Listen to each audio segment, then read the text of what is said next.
J'ai voulu créer cette vidéo afin que tu puisses bien comprendre l'attention et la concentration, car on a souvent tendance à les mélanger. Nous allons parler de ce qui les relie ensemble et de leurs différences avec des exemples concrets afin que tu sois capable de faire la distinction entre les deux.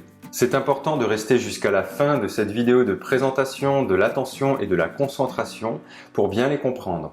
Car nous verrons dans une série de vidéos qui leur sera dédiée les meilleurs moyens pour être plus attentif et pour se concentrer plus facilement, les différentes techniques pour savoir comment être plus concentré, ainsi que des exercices pour te permettre de développer ta concentration. Alors n'hésite pas à t'abonner et à activer les notifications pour ne rien louper de mes prochaines vidéos.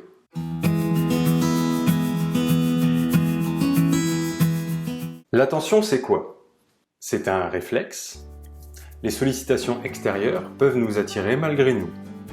C'est un état d'ouverture totale à ce qui nous entoure. C'est ce qui assure une réception maximale de toutes les informations. En fait, c'est une forme de vigilance sans effort. Nous pouvons la diriger pour exécuter toutes sortes de projets.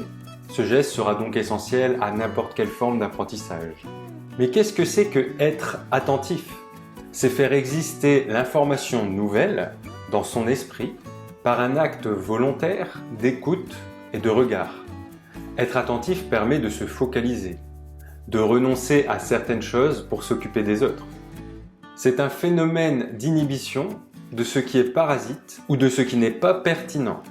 Être attentif, c'est vouloir enclencher le processus de concentration. C'est à travers l'attention que l'on va pouvoir se concentrer. Il existe différents types d'attention.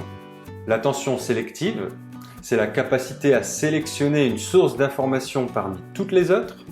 C'est le fait de diriger son attention à l'endroit voulu. Tu vas faire de ton mieux pour écouter le prof, malgré le bruit du marteau-piqueur des travaux d'en face.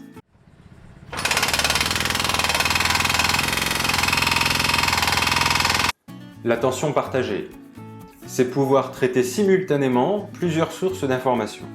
Tu écoutes le prof et tu écris en même temps ce qui est pertinent.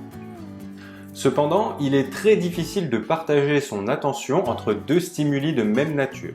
Écouter et comprendre deux conversations en même temps. Jouer à un jeu vidéo et regarder la télé en même temps. Nous avons aussi la capacité de maintenir notre attention de façon continue pour terminer une tâche. Il s'agit de l'attention soutenue, ce qui s'apparente le plus à la concentration. La concentration. La concentration, c'est la volonté d'isoler notre conscience à tout ce qui peut nous distraire de la tâche, en bloquant l'arrivée de toute information qui pourrait nuire à notre réflexion. C'est un effort pour focaliser l'esprit sur une activité, une image, des paroles, un concept, etc. Cet effort permet de faire entrer les informations dans la mémoire. La concentration est donc une dépense d'énergie qui par conséquent sera sensible à la fatigue. Si la concentration est le processus qui permet de nous isoler de ce qui peut nous distraire par l'attention sélective, tout en faisant un effort pour focaliser notre esprit sur la durée par l'attention soutenue, elle utilise donc l'attention sélective et l'attention soutenue de manière combinée. Prenons un dernier exemple concret pour être sûr d'avoir compris. Je mobilise mon attention si je veux attraper dans mon esprit les informations dites par le prof, et je mobilise ma concentration si je veux comprendre l'intégralité du cours ou réaliser un exercice jusqu'au bout. Donc l'attention, c'est un état d'ouverture qui sert à attraper des informations, et la concentration, c'est un état de fermeture qui sert à se focaliser sur une tâche en particulier.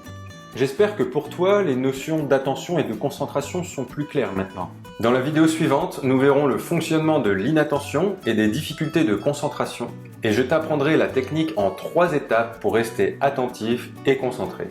N'hésite pas à me dire ce que tu as pensé de cette vidéo en commentaire, et j'espère qu'elle t'aura permis de bien comprendre l'attention et la concentration, et de ne plus les mélanger.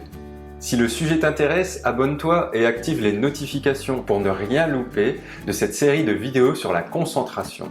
Je ferai toujours mon possible pour t'apporter les meilleures solutions. N'hésite pas à partager cette vidéo à tes amis, tes proches ou à ceux qui pourraient en avoir besoin dans ta famille, qui souhaitent eux aussi améliorer leur concentration pour avoir de meilleurs résultats dans leurs études ou dans leur travail.